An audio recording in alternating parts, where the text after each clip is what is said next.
I'm Dr. Gav Schneider. Let's talk about a concept I like to refer to as risk theatre.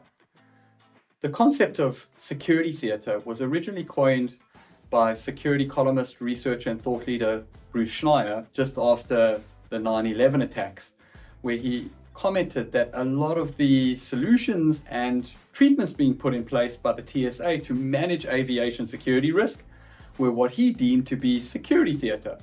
In other words, we're pretending that we're actually solving the problem. We're not really solving the problem.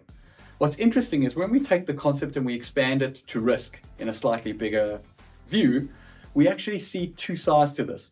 Risk theatre can be useful provided we know we are using it as a tool to make people feel better and provide them with comfort that we have covered off our risks.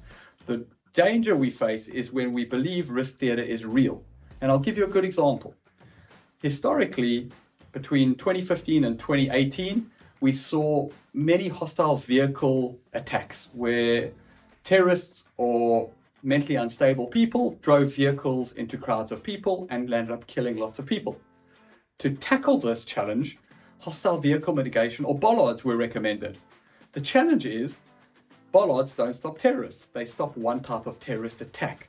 But a lot of the clientele we were dealing with then felt that if they put bollards up, they could then forget about any sort of terrorism or related risk. I see this all the time manifesting across the world of risk management, leadership, and high performance, where we'll often look at the latest gimmick or the artifacts. For example, is the risk register up to date?